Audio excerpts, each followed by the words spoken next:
Okay, so I wanted to talk about the concept of looking for yourself in other people and how I think a lot of people do that all the time. I can only speak for myself, but I think about 1 or 2 years ago, I realized that I was looking for myself in other people, and actually realizing that helped me understand why we get obsessed with people, be it romantic or friendship or whatever. I think, are often looking for traits that we don't get to express in ourselves yet. So be it like creativity or confidence or self-assuredness or a cool style. Oftentimes I think it's us wanting to express ourselves through someone else, or we see ourselves reflected in someone else and we want to get closer to that. So I really want to kind of emphasize how important it is to not look for yourself in other people, realizing what kinds of people I feel drawn towards.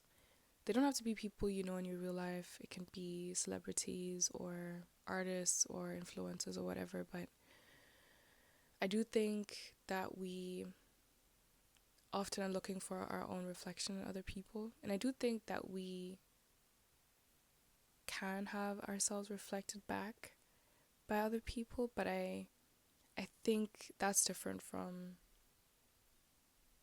trying to make up for the parts that you are not expressing by associating with people who are expressing those things. So, an exercise that I find helpful that I did a few years ago is make a list and write down the traits of your ideal partner, or if you were planning on making a new friend, what are the traits you would want someone who's really important and close in your life to have?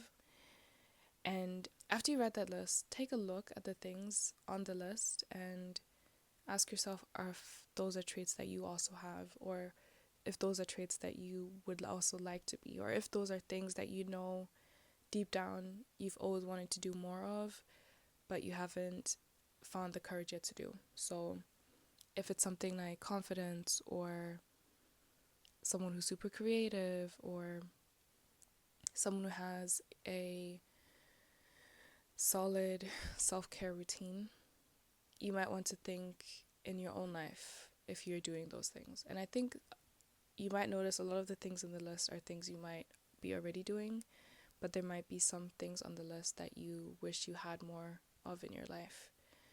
And then the next part of the exercise is to kind of write a list or edit the list, whatever is easier, um, to reflect who you would want to be in the future, and see how many differences there really are between those two lists.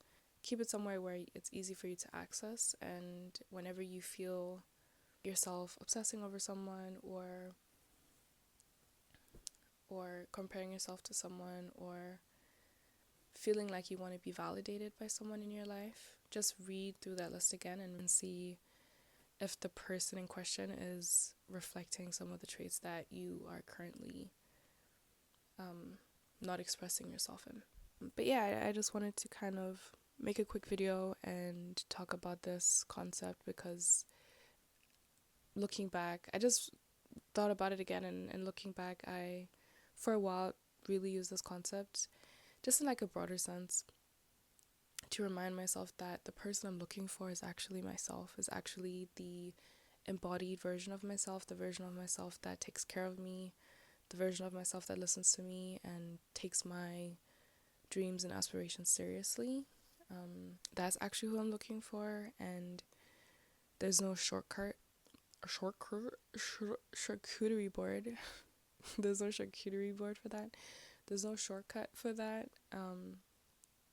You have to put in the work of, you don't have to, you get to put in the work, or you get to have a beautiful relationship with yourself. You don't actually have to depend on an outside person to make up the things that are already in you. I think that's the beautiful part I about this concept, is that you're actually not lacking. You're just not expressing yourself in certain ways, and those dormant parts of yourself want to be expressed. So they go about it in different ways. And I think it's an illusion of a shortcut of a shortcut. What accent is this? Like, I think it's an illusion of a shortcut because we want to feel those feelings that we associate with being like the best version of ourselves right now. But I think you can feel those feelings without having to be that perfect version of yourself. I think there's so much power and beauty in recognizing, oh, like these are things that are me. Like I have that sense of style. I just need to express it. It just needs to come out through me. Basically, what I wanted to say was don't look for yourself in other people because the traits that you're looking for are parts of yourself that you're not expressing.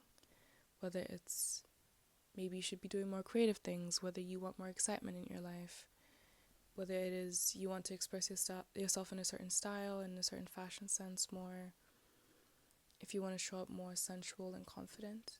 I think you should really take a hard look at the people that you put on a pedestal that you want validation from or that you're obsessing over, and think, what about them is missing in my life? What do I think being with them or being close to them or being like them will do for me in my life, or how would that make me feel, and how do I feel in my current life, and how big is that gap, and why does that gap exist? I think those are like the main parts I wanted to kind of talk about. And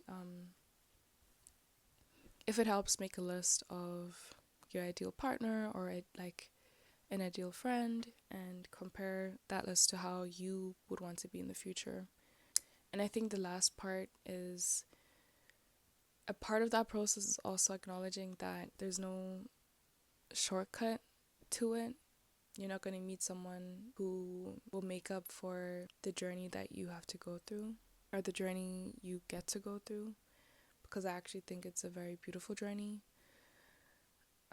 But in the beginning, there is like this feeling of like, ugh, I have to rely on myself to do the things that make me fulfilled. And like, yeah.